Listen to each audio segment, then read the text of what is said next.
Okay, Simpo's craftsy people. One of your very own is about to do something awesome up here.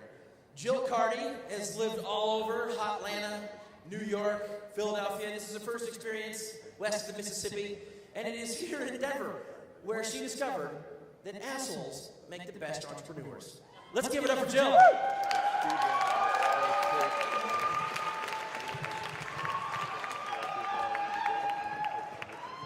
Hello. There we go.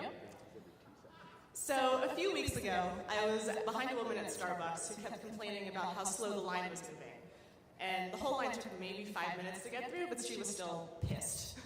We got closer to the baristas, and I watched her frustration build from sighs of exasperation to literally shaking with rage. But when she got her coffee, I watched her walk over to the couches, sit down, and pick up a magazine.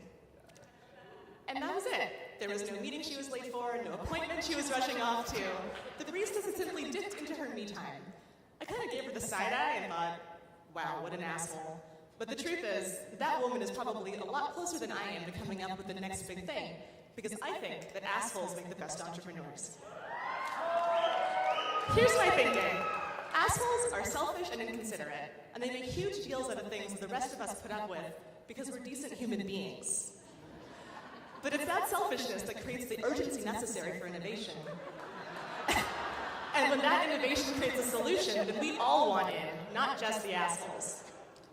So for those of you sitting there thinking, okay, yeah, this all sounds good, but I can't go be an asshole about everything all the time to everybody willy-nilly. First of all, willy-nilly, nice. And second of all, that's fair. I'm going to argue that there are two main points that assholes spend most of their time on, and they're great places to look for inspiration. The first place is space. There's so many activities that we take for granted as having to happen in a certain location. But if you can decouple the activity from the location that it takes place in, then you open up a world of convenience for your users. You can flip the classroom, so the kids are problem solving with the teacher instead of at home. You can rent videos in your pajamas instead of at the rental store. You can flirt with women on the toilet instead of in person. Yeah! Whoa!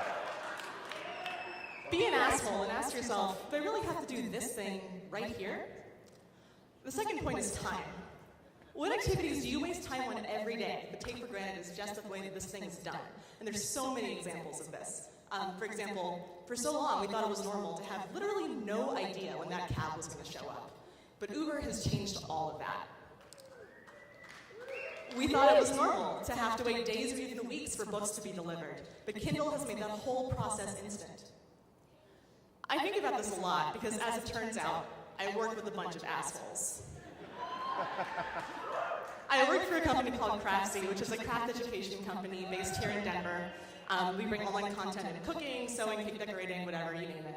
And we're assholes about space and time on behalf of the sweetest person that you know, your grandmother. We're challenging the traditional craft education space with questions like, why do you have to actually go to the yarn shop to take a class? When you find a class that works for you, why do you have to make your schedule fit around it? At Craftsy, we love our users, and they're not assholes. They never thought the technology could actually work for them instead of leaving them behind. And it's exactly because they're not assholes that we are on their behalf. So if you're still looking for inspiration, here are a couple of ideas that I've been pondering with my asshole hat on lately. Fair warning, some of these seem like first world problems, like not that big of a deal. That's kind of the whole fucking point of this thing, so we can get rolling, I think. So for example, a few days ago I was on my way to my monthly facial when I looked down and realized that I was almost out of gas, and I needed to pick some up on my way there. And I think that's stupid.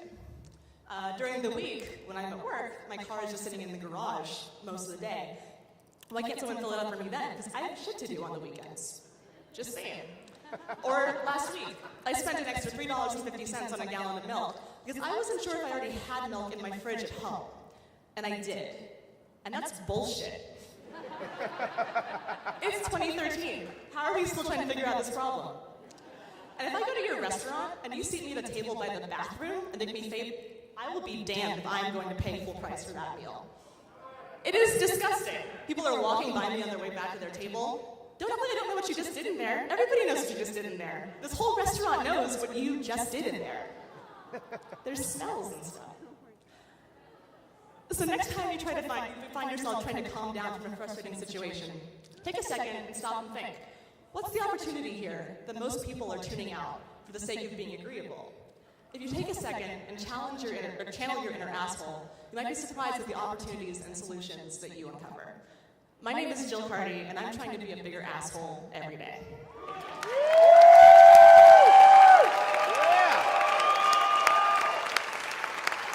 Who would buy an asshole merit badge from Craftsy?